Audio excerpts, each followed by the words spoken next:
police, and then John Santino, the soldiers, you are allowed 50 meters away from polling centers, Yes, correct? that's correct. Okay. There's still more to talk about with the AFP and the PNP, but let's speak first to NAMFREL and PPCRV. And I wanted to ask Mr. Lagman and Myla here, Myla Villanueva, no, listening to them, no, talking about all these scenarios, post-election scenarios before D-Day, eve of D-Day. What are your thoughts, and how are you preparing your own organizations for what is expected to happen? Mr. Lagman.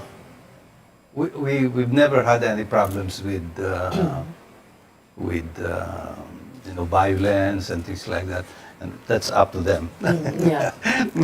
We just take Well, care you did a long time ago. Nung manual pa tayo. the manual pa, yeah. We just attend to the job that's before us. And since 2010, we've been handling the random manual audit. So that's what we concentrate on.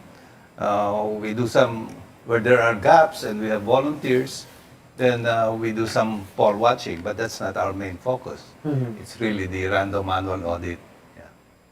Okay. Myla Villanueva for PPCRB. Yes, Pia, we have 500,000 volunteers this May 9, and they're poll watching in 100,000 plus precincts, no?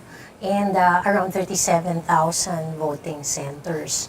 So we are out there, and peace and order is a big concern, and therefore each of our coordinators have been meeting with the PNP and AFP in the areas, especially the areas of concern. So we're preparing for that as well. But we have been training. This is again not the first time PPCRV has been around. But as you can see in some of the photos, our areas that we cover are very remote in certain cases. Some are urban. So there are different scenarios for volunteers, and we really train and work with them to keep their safety, first of all, in any event. Okay. Of course, you are, like you said earlier, you are doing the partial, unofficial quick count, and you are going to be receiving the election return, a digital transmission, and the hard copy. Yes. No, that you will compare, right? Yes, yes. Okay. And election night, we will already know the winners, right? Well, it is called unofficial parallel count for a reason. We do not proclaim a winner Right. despite receiving. Our real work in the unofficial parallel count is to collect the fourth copy of the return when the polling centers close. That's around 7 o'clock. By law, we are allowed to pick up a fourth copy that is a pre-transmission copy. And then, of course, copy 9 forward is a post-transmission return. So the importance of that is we pick up, imagine the scale, 106,000 precincts. We pick this all up and send it to our command center, where each of the returns will be matched against the electronic copy.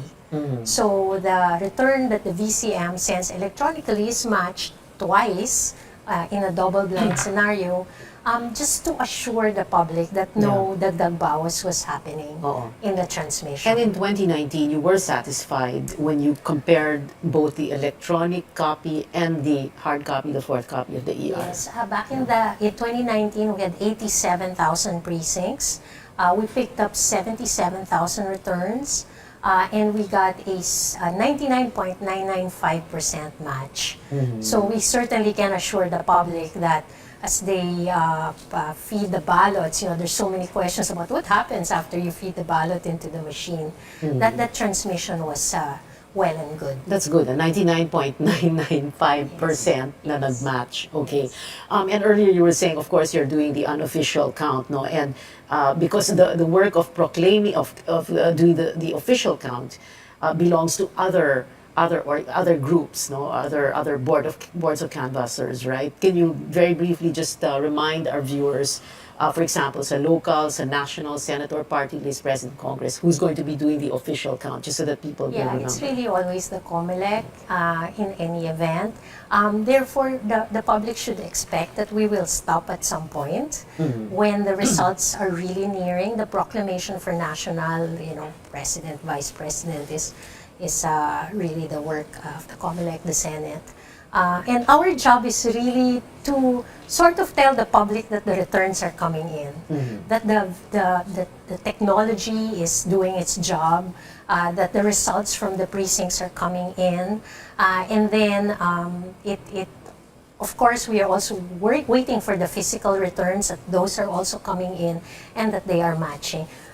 PPCRV does not proclaim candidates, even if Yes, of people course. think, wow, we know the results already. Yeah, you are just Yeah. merely informing us of the results of the unofficial partial quick count. But election night, we will have proclamations at local levels, right? Cities, provinces, right? Sorry, at very least, municipalities or cities, right? Yes, Mr. Lagman? the local results come out very much earlier than the national, obviously, Yeah. Oo. because from the municipalities, from the precincts, they go to the municipal board of canvassers, Canvassers. and then the provincial board of canvassers, and finally the national board of canvassers. So, in the meantime, the local officials can be proclaimed even as they're still working on the national Yeah. final tabulations. Oo. And of course, that was the beauty of, that is the beauty of automated elections beginning 2010. And, we need to talk about this so that we can remind people what it was like way back when we were doing manual. Right, sir? Mr. Lagman, hindi ba? Nung NAMFREL. Nung panahon ng NAMFREL, nung nagbabantay pa kayo ng balota at ballot box. Yeah, we would have, in 1986, for example, we had 500,000 volunteers working, and then just at the LaSalle Green Hills, we had 2,000 on 3 shifts, 2,000 volunteers working 3 shifts. And that's 3 floors. It's a good thing I was younger then. Yeah. The big dome of Yeah, LaSalle. the big dome of Oo, LaSalle. oo. Pero ibang-iba dati, no? Manual election, and then Iba-iba. now, di ba? Yeah. Less stress ngayon, right? Yeah, because first of all, it's faster. The COMELEC count then would extend up to June 30, almost. Right. And one time we were worried that they might not finish by June 30, and there might be a constitutional crisis. Yeah. Because Okay. we won't have any officials come July 1. Right. June 30, inaugural day. We're supposed to inaugurate the new president and VP. Yes, Yeah, I Myla. would say poll watchers, a young person back then, in Rizal Stadium, people would be sleeping just in the stadium just to watch. No, there's something to say about the speed at which we know our results. There's less time for any cheating. The violence has gone down, and while the proclamations are happening in a very physical world, in the digital side of things, you're really knowing what's going on across local, provincial, and national positions. So it calms people down. Although for the losers, of course, they say natulog lang ako, pagising ko, natapos na. Yeah. But there's Well, there can only really- be one winner, right? Yes. How many winners can there be, Myla? correct. One lang, right? Correct. Okay, So, sige. We Except just for really the need to- councilors and senators. yes, Of course. Yes, 12 senators, ilang bukal sa isang probinsya, ilang konsehal. Okay. Yeah. So, I'm very much happier now that the automated system is in place. And, every election has something that happens. It's not a perfect system in any case. But with the automated system, you can easily audit things. You can look at logs. You can ask the systems questions. So there's a format or a philosophy we have at PPCRV that you trust, but you verify. And both those two, I think, we can do for the public. And there is a paper, there is a digital trail as well. And like I said, trust and verify. But people can have faith in our elections, right? Well, let's just say that we have to be proud of our election. I mean, we still have one person, one vote. And this is probably the most automated system in the world, where 65.7 million registered voters, if they all come out, can cast their vote.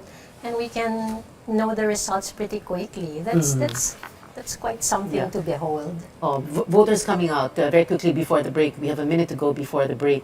Voter turnout has been quite okay, in the last few Always. elections. Yeah. And this time around, do you have like a guesstimate for what voter turnout might be like this time around?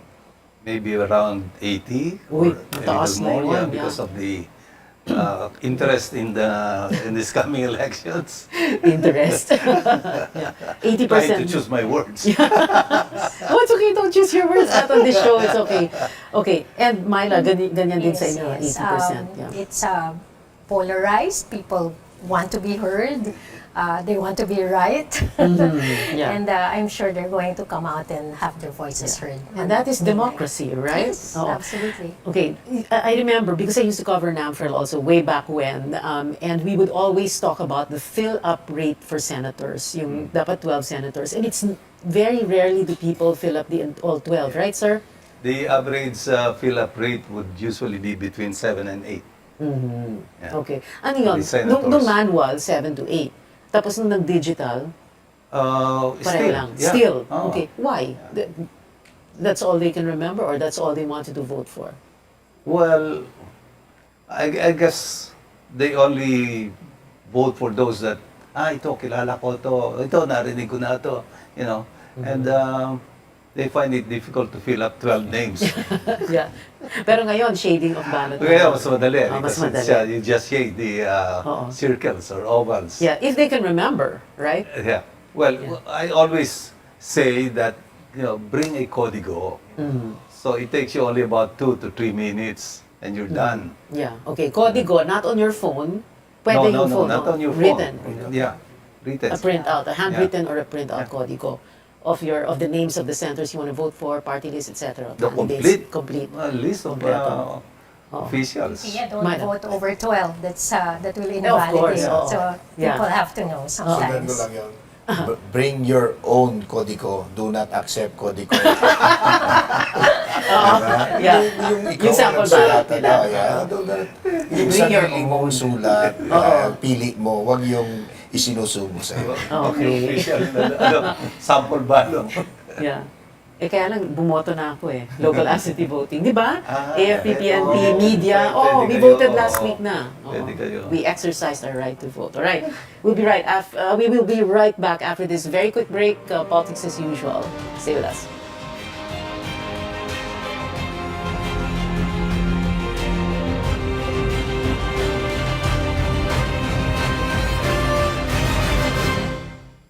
SMC, San Miguel Corporation.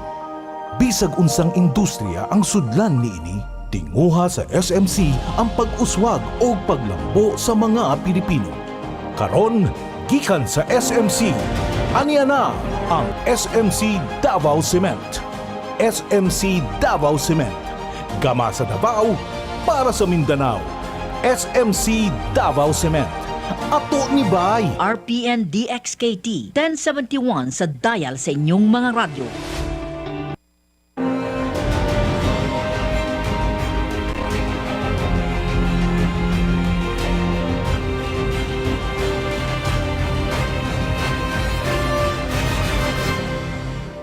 Right. Welcome back to Politics as usual. I'm Pia Ontiveros, Gus Lagman and Myla Villanueva.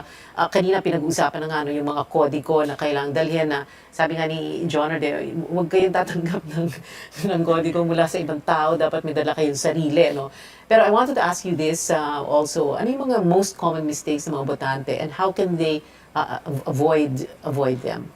Well, Pia, there's so much disinformation going around in the internet. So this is a very important question. Napakasimple lang po bumoto. Isang presidente is shade. Shade 100%. Vice President shade. Kasi sinasabi po ng disinformation ngayon, i-X, i-cross out. Kung ayaw mo, don't. Please simplify, just vote and shade the oval. We're also still in the middle of the pandemic. So, the COMELEC has come out with a precinct finder. Very easy to use. Hanapin nyo na po ang inyong presinto kasi dyan nagkakagulo ang election day. So, that's another way. And yes, please know your votes already. So, I agree very much that you would save a lot of time, and also probably get to vote more senators, because yes, I hear that people have problems remembering 12 names. Okay, basta not Yeah. more than 12. Okay. Mr. Lagman, any other reminders for voters? Well, be careful lang kasi sometimes one of the mistakes that a voter does is while thinking natutudlok yung pen on a kwan, no? So be very careful. Just make sure that you're shading the right oval or circle. Okay. So if you're still parang lift your pen, Lift parang your hindi pen, naka, oo. in other, parang ganito, parang hindi nakaganon. Oh. Okay? Oo. Yeah. Although sa local absentee voting kasi manual but Ganun Yeah. ba? I see. okay. Okay. Okay. So just be Yeah. very, very careful. Or Yeah. else it could mean na ma-invalidate ang balota. And better for them to go to the polls early. Mhm. No? Ako, I usually vote 7 o'clock. I'm done. Yeah. Okay. All right. Okay. Kanina with General Centino and General Carlos, napag-usapan na, nabanggit na itong mga areas of concern, yung mga tinatawag na hotspots. So, can we talk about that plus the private armed groups? Because I'm sure that magkasama na yun, ano? So, when it comes to areas of concern, areas of grave concern, may different color symbols yan. At the same time, syempre, pag sinasabing private armed groups, we've been talking about private army since the late 80s, 90s. Hanggang ngayon pa ba merong mga ganoon? And what kind of a threat do they pose for our elections? Let's begin with John Centino. Yeah. Together with the COMELEC, the PNP and the AAP submits our information regarding situation in certain areas, and with this information we're able to come up with the classification of areas, areas of grave concern, and we have a color code for these areas: green, yellow, orange, and red. This is, as I was saying earlier, needed to because we can practically cover all areas. Importante doon na identify na natin saan talagang malamang magkaroon ng problema during election day. So And that's where you that's concentrate right. most of your forces. We deploy our ano? forces. Okay. And we have around more than 770 towns, municipalities considered areas of grave concern, and we have 74 cities. And this is where we concentrate our deployment of forces. Okay. And for the PNP, ganun din. Yes, we made this recommendation to the COMELEC, and then the final yung category nila will come from the COMELEC. The latest is we have 10 towns in Lanao and in Maguindanao that are now under the COMELEC control. So the red colored areas, doon kami nagko-concentrated. These are areas where presence of the local terror group, the New People's Army that converts themselves to be of service, where also where they for candidates or they require PTC, permit to campaign. So these areas yung nabanggit Meron na pag kanina. ganun, may permit to campaign. You have monitored candidates of selling this or less? year, of this election compared to the previous elections. So, yun ang binabantayan natin. And then, we also look at the historical record of how many, if there are election-related incidents in the past 2 elections. So we can categorize them as red kung meron. Karamihan naman po nito ay it's over 100 lang naman na nasa red category. The rest are, we're monitoring them and making sure that no ERIs or ERVIs will happen, election-related incidents. So far, total natin 53. 10 are the only confirmed election-related incidents, and they are under investigation at this time already. So, compared to the previous elections, mas okay tayo ngayon, mas lower. Dahil sa pandemya. Hindi Or naman. what? Kasi pagdating ng January, nasa labas na rin ng tao eh. So, it's more, I believe it's more of yung tao mismo relying so much now on the social media for information. Wait. So parang yan ang nagiging exhaust valve, no? Social media. Doon na lang binubuhos. So, Ganun. kami naman, we maintain our presence in the streets by converting our quarantine control points as border control points, plus the COMELEC checkpoints. People are out now, and I hope they will be out on May 9 to vote. Walang takot, walang influensya. It's on their own. That's what we really want to happen. And we make sure that the armed forces and the PNP were ready there to secure them when they vote. And if I may add, yeah, in the past, yung New People's Army, ito talaga very active in demanding for permit to campaign fees, and pag hindi nagbigay, ito yung magkakaroon ng mga atrocities na nangyari. But as we are succeeding in our campaign against the insurgents, bumaba na itong capability nila to threaten. So that's why we see na itong reduction of election-related incidents over the past elections. Ngayon, mababa talaga. That's one factor that we see. Okay. Nabanggit na rin ni General Carlos itong mga checkpoints, no? And doon yung nakukuha karamihan ng mga loose firearms, for example. Mga gun ban violations doon nahuhuli. Nahuhuli natin sila because of the checkpoints. It's over 2,850 ang total natin as of today from day one. Pero marami po sa atin pong nare-recover na firearms are being turned in. Turned in by the candidates, turned in Voluntarily by na. voluntarily. Okay. Like for example, yung pong ating pong nagsusurrender ng mga NPA rebels, they're turning in their firearms, and we're counting this as to reduce the number of loose firearms in the street or in the hands of unauthorized personnel. So marami po yung ganyan. Tapos yung ina-account namin through bilang boga, through our efforts to go and ask the owner of registered firearms to renew their firearms registration. So it's the different efforts to remove or take away these firearms during the election period para hindi magamit. Oh, but what kind of firearms? Long arms? or? Mostly yan sidearms, short firearms.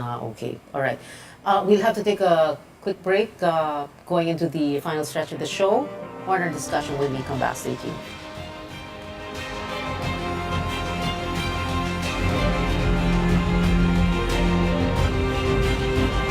SMC, San Miguel Corporation. Bisag unsang industriya ang sudlan niini, tinguha sa SMC ang pag-uswag o paglambo sa mga Pilipino. Karon, gikan sa SMC, aniya na ang SMC Davao Cement. SMC Davao Cement. Gama sa Davao, para sa Mindanao. SMC Davao Cement. Ato ni Bay. RPN DXKT 1071 sa dial sa inyong mga radyo.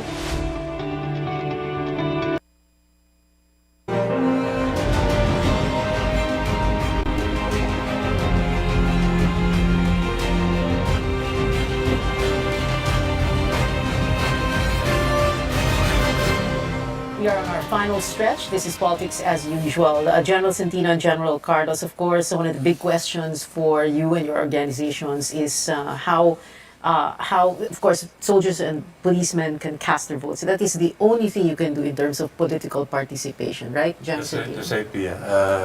We can vote on election day, and some have actually voted. They avail of the absentee voting option. And we have always been emphatic about this among our soldiers, that as an organization, we have to be non-partisan. We won't be siding with any group. We don't support any candidate, any political group. Our duty is to ensure the security of the process, the physical aspect of security of the elections. That's really our primary duty. And I've been saying this to our soldiers that sometimes our personal preference is immaterial. Right. We just keep it to ourselves, and maybe on election day we cast our vote. That's about it. And what's more important is the will of the people is Upheld. heard, and it's who the people would vote for they win the elections. Okay, and that is a reminder to all the soldiers, the men and women of the armed forces, and to the candidates and their campaigns also. We should be reminding them also, no, about the soldiers. General Carlos, sa PNP, ganyan din. Yes, mas mahirap sa amin because we're really dealing with The candidates or politicians. the local chief executives pag hindi election period. But again, we rally the entire Philippine National Police. We rally to that we are a professional Philippine National Police that will only work for a peaceful election, nothing else. Kaya yung preparations namin was early. We remove our policemen that have relatives running for posts in the areas where they can influence. That's part of our rotation policy. We remove our provincial directors, chief of police, in the area that they've been there for a year or more than a year, just to make sure that they are not the one that would lead us in the field are not familiar with the local chief executives or candidates. We did that early January 9, and we keep on reminding our personnel that to be apolitical, just be neutral, non-partisan. So sabi ko nga, itong last 2-3 weeks, I'm monitoring them. So, I'm watching talagang making sure that you follow. So, kung meron hindi nag-declare, so I have to remove these personnel that did not declare that they have relatives running in these areas. But generally, the entire Philippine National Police, majority, talaga pong very professional sila at this time, kami at this time, making sure that wala muna kaming hi-hello sa mga local chief executives or the candidates that are running. And ang aming pong plano, bumoto lahat ng pulis na rehistrado. They will go to where they are registered voters. And thank you very much to the COMELEC for allowing us to vote early in the morning, in uniform, and the moment after we have casted our votes, magpe-perform na po kami ng duty to make sure the rest of the Filipino people can go out and vote. Okay. Yun po yung aming pong gagawin. Okay. And so that is a reminder to the men and women of the Philippine National Police, and I'm repeating, I know I sound like a broken record, to the Philippine National Police and the candidates and their campaigns, right? Diyan po ang billing ng Commander-in-Chief, the President himself. So we follow. At alam nyo yun that is in the Constitution, right? Loyalty to the Constitution. You will remain non-partisan until the last ballot is counted, correct? 16 General of the Santino and Constitution. General Carlos. Final words, very quickly now. Gus Lagman of of NAMFREL first. I would suggest to all voters to vote early and to bring a código so that they can also fill up their ballots quickly. And maybe go back to the precinct during the counting just to watch, and that's it. Let's respect the will of the people. Respect the will of the people. Myla Villanueva, PPCRV. Well, don't take the privilege for granted. Please go out and vote. Discern your votes well. It will affect the next 6 years of your life. So especially to our young voters, discern, think, pray, and go out and cast your vote. PPCRV and all our volunteers, 500,000 of them will be with you at the precincts to support and hold a clean, honest, accurate, meaningful, and peaceful election. John Carlos, PNP Chief. Yes, your Philippine National Police will be there before, during, and after May 9. We'll make sure that your votes are protected and the entire environment for that day is peaceful for everyone. Thank you, sir. And General Santino, Armed Forces. The Armed Forces of the Philippines is ready for the elections. We have sufficient forces and we have prepared enough. May 9 is the day that we exercise our right, and I would call on all Filipinos to vote responsibly, vote wisely. This will be our future, and it's important that we exercise this right. To my fellow soldiers, let's do our job. Let's be neutral. non-partisan, and we make sure that we have secured, safe elections. Thank you. Thank you so much to our guests tonight. Mr. Gus Ladman of NAMFREL, sir, thank you. Myla Villanueva, PPCRV, ma'am, thank you very much. General John Art Carlos, sir, thank you very much for being here, Chief PNP. And AFP Chief of Staff, General Andy Centino, sir, maraming salamat po. Thank you for being here. And like they've said, respect the will of the people, discern and pray. PPCRV volunteers will be with you. The voters at the precincts, the PNP, according to General Carlos, will be there before, during, and after May 9. And General Andy Centino saying, telling fellow soldiers to be neutral and non-partisan. May 9 is the day we exercise our right to vote, and everyone should be voting wisely. We've been told before, don't talk politics at the dinner table or the family reunion or in Viber groups and risk digital warfare. But we can talk about it here at this table on the show. Your weekly political appointment fix, politics as usual. I'm Pio Ontiveros. See you back here next Tuesday, 8 p.m.